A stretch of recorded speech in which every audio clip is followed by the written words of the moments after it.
Welcome back to another week. I know this video is later than normal, but I knew there's a lot of information from 1900 to 1939, so I wanted to make sure I gave you a good overview before your deep dive really allowed you to find stuff that you love, and want to learn more about. When we look at the 1900s, this 100-year time period, advanced civilization faster than we've ever seen before. We saw brand new ideas, we saw brand new powers and civilizations rising up that really hadn't done it before. And one of the big things about the 1900s is there's so much stuff that I kind of forgot about one of the major events that started it all off: the discovery of flight. The Wright brothers in the Carolinas actually got us to flying.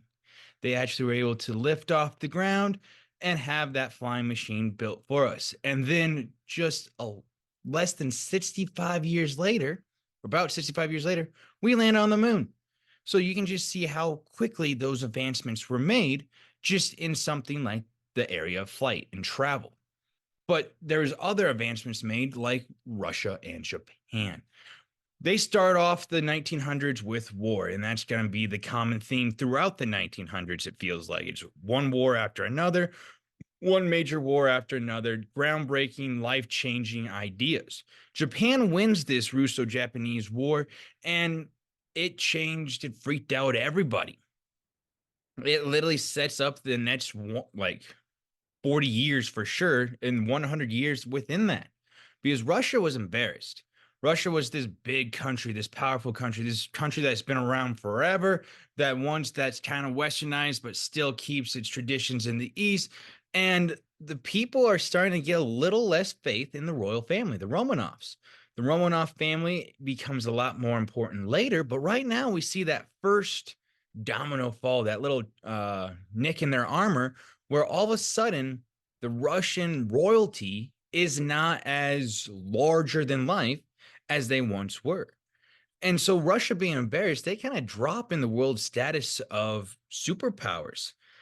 But Japan, seen as a country that's very small, an island country. So, as we know, islands don't have everything. They rely on trade and going out and getting other places for their goods and resources.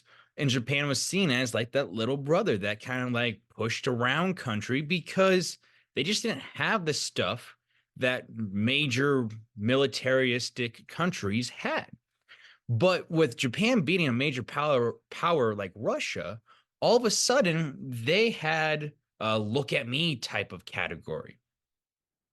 And so once Japan wins, the rest of the world is kind of going, we don't want to be embarrassed. We want to expand. We want to grow.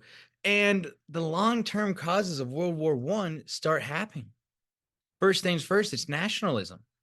All right, Japan had a lot of pride in that win. Other countries were starting to look at themselves, look at their country, look at their leaders, look at who they were in a culture sense, and started to feel a lot of pride, a lot of we're number one.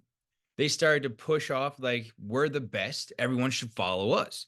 Now, if every country out there is trying to promote that they're the best, and if all the countries in that small area that Europe is saying, hey, you should copy us, all of a sudden people are going to want to prove who really is number one, like who truly is the best. The second thing that kind of goes with nationalism to a point is militarism, aka building up your weapons. No one wants to be caught unprepared. No one wants to be caught in no man's land. Everyone wants to have that step up on the opponent, especially when weapons are starting to develop. We talked about different revolutions, especially the Industrial Revolution, that led to major discoveries, major improvements, major ideas being shared. And that includes the weapon field. And if Great Britain's starting to build some type of machine gun or chemical weapon, Germany's going to want to do it. Then Italy's want to do it. Then France, then Russia. And all of a sudden, every country in the world is building something and saying, we have the best weapons. And when you have all these weapons, no matter if it's wartime, peacetime, no matter if it's one weapon or a million weapons, eventually people are going to go, why are we spending money on these? What's the point of devoting our resources to that? Do they actually work? And all of a sudden, the countries are like, well, if we're going to devote the resources and money to this, we better use them. And imperialism was that first step of using them, aka expansion. Land equals power in the ancient world, and it's still true in the early 1900s. More land, more resources, more money, more ideas, more things, and that is all very powerful stuff for them. So, imperialism is these major countries, Great Britain, the main one, but France, Italy, Germany, and some of those other European countries as well are all going out, taking over countries in Asia, countries in Africa, different islands in the Pacific, and saying, you are now our colony. We are now in charge of you. You are now forced to be a part of us. So, nationalism, militarism, imperialism are those big ones that really kind of like, let's flex our muscles. Then alliances come into play. If everyone is friends with everyone, then all of a sudden the deals kind of go secret. It's like, oh, yeah, we'll work with you. We won't add them. Oh, we're going to work with this person, but we're not going to do that. And all of a sudden, all these secret alliances started to pop up. And different countries are in that worried of, okay, if I try to do something like grow their empire, I'm going to make sure my friends have my back. And so a lot of these secret alliances included, if I go to war, you will help me. And then if all of those alliances say we're going to war, and then that spark happens, everyone's at war. And that spark happened on June 28th, 1914, with the assassination of Archduke Franz Ferdinand. You can see him right there. He was next in line to the Austrian Hungary throne. So he was royalty. What he was doing in Bosnia Herzegovina, I probably mispronounced that, my bad. But what he was doing in Bosnia was checking military routines. Very typical of royals and leaders, just checking out different provinces, checking out different territories of it. Well, there were some people in the Bosnia area that were very much against Austrian Hungary rule. They did not want to be a part of that country. They were different ethnic groups, different culture, different ideas. And they said, like, you should not have the right to rule us. And so a rebel group called the Black Hand decides to murder Archduke Franz Ferdinand. They decide that if we can make our mark, we can make our ideas, and we can wipe out this royal line, hopefully sending a message, hopefully allowing them to become their own country. Well, as Archduke is going through his motorcade and meeting the different people and showcasing his power, the Black Hand try to strike. They throw a grenade and miss. They blow up a different car. Archduke is perfectly fine. And for some reason, he keeps on going. They don't like wheel away and hide. They are like, we're going to keep going at a faster pace, of course.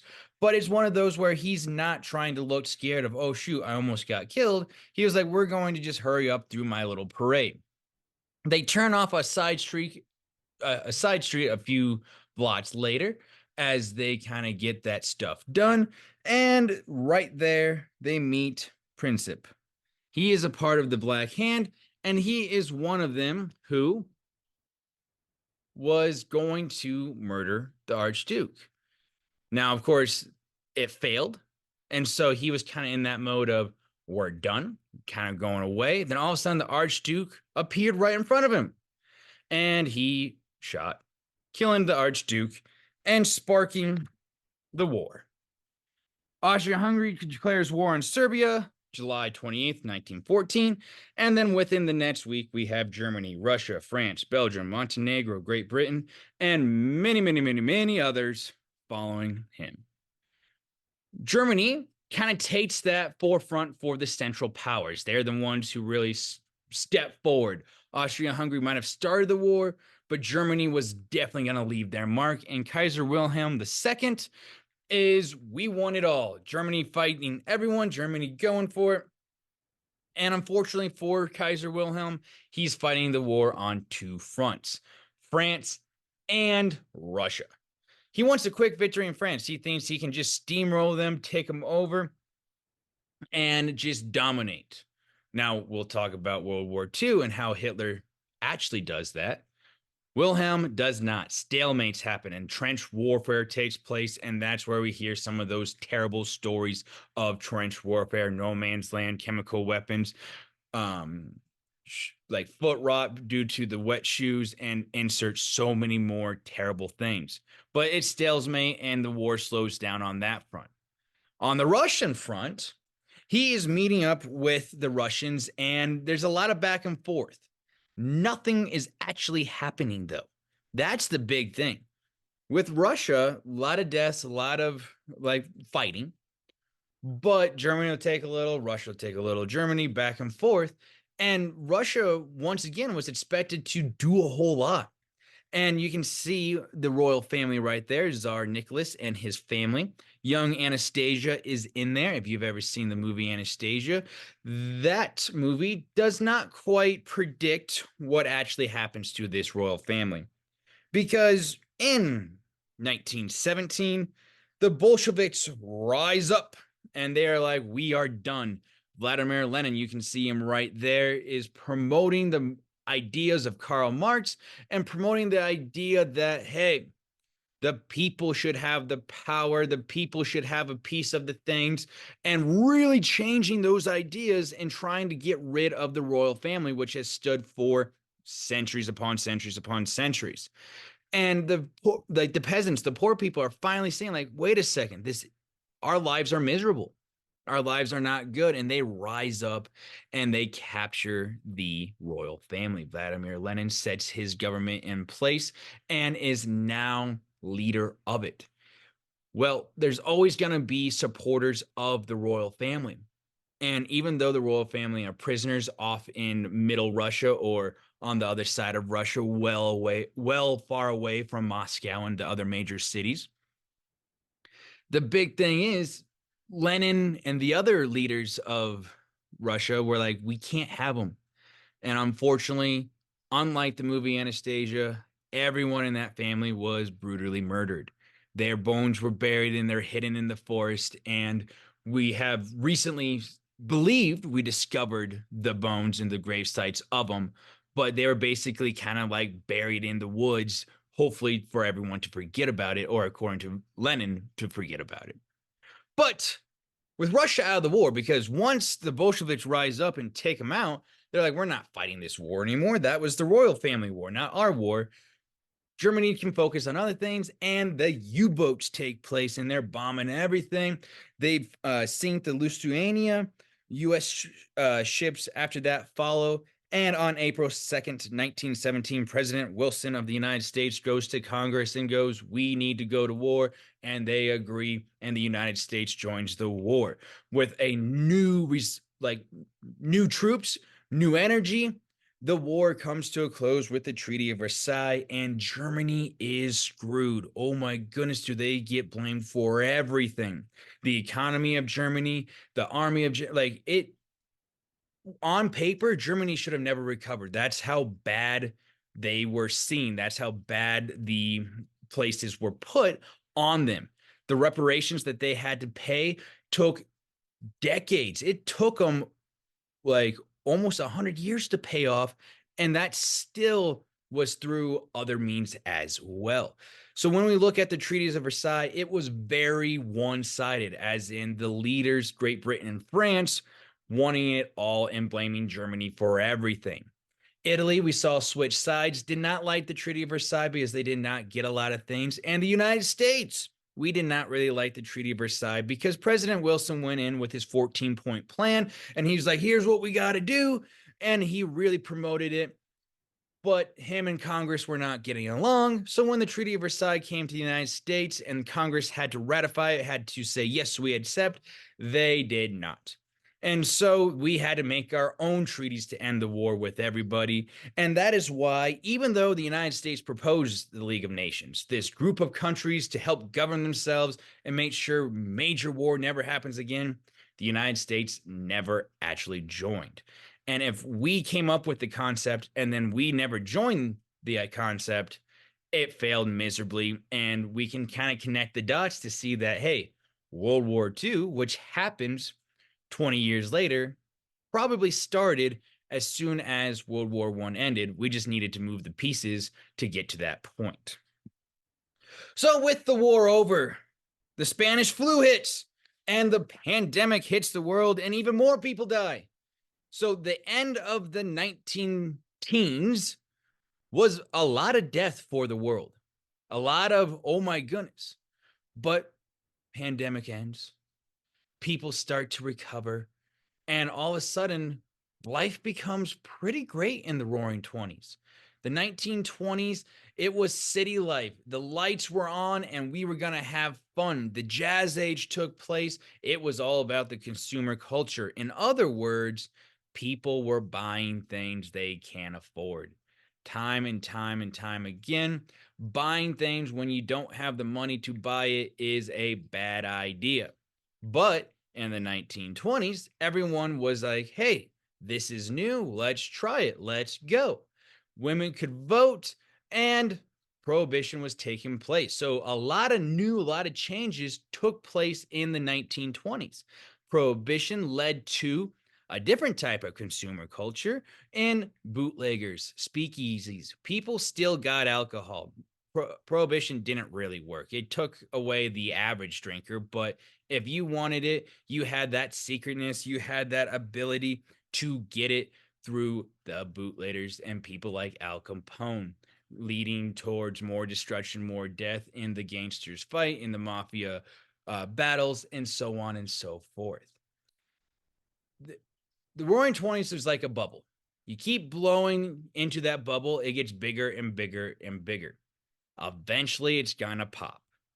And here it popped in the Wall Street, the market, and Black Tuesday took place on October 29th, 1929, and the stock market comes crashing down. All of a sudden, no one had money. And when I say no one, 25% of Americans were out of a job. All right, 1 out of 4 people were jobless.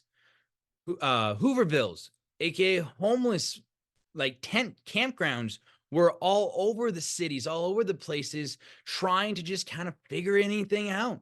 They were in long lines, begging for help, but no one had the money. And it wasn't just the United States, it was the whole world didn't have money, which led to a lot of desperate countries, which we'll talk about more next time. With everything kind of happening hard, in 1932, we have a presidential election. Franklin Delano Roosevelt versus the incumbent Hoover. President Hoover, as much as he probably tried, there was no way he was going to re-win. One of the things is someone needs to take the blame. That's been throughout history. There always needs to be someone to take the blame, and it's usually the leaders, whether they had a effect on it or not. Because Hoover was elected in 1928. No matter what his policies were, they didn't take effect within that year and destroy it so badly, but he was blamed because the stock market crashed under his watch, even though it wasn't his fault. FDR comes in and he comes in with a new deal. He's like, here's what we got to do. We got to help each other out. We got to make sure we set up for success. They needed that. It provided hope because a lot of people are like, oh, no jobs in the city. I'll move back to the farm. I'll just grow my own food. Well, no, you can see those 2 pictures of the Dust Bowl. It literally just wiped out crops, wiped out farms, wiped out anything of grow it with your own 2 hands. Now, some farmers had it better because they could grow their own food and not have to buy it. But overall, no one was safe from the Great Depression. It hit and it hit hard.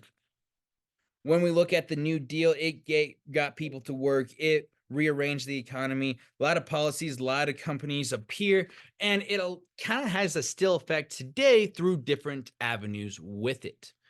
And the debate really becomes with that New Deal of did it end the Great Depression? Because in 1939, we all know that Hitler invades Poland. And the United States starts to turn to wartime economy. Things start to move up. Now, all of a sudden, we have buyers for machinery. We have jobs that need to be done. We have work for people to have, and the jobless rate drops, and people start to see some kind of benefits and successes. The question becomes, was it the New Deal that led to that stuff, or was it because war started and wartime economy is different than peacetime economy? And you can go back and forth on that debate for on and on and on.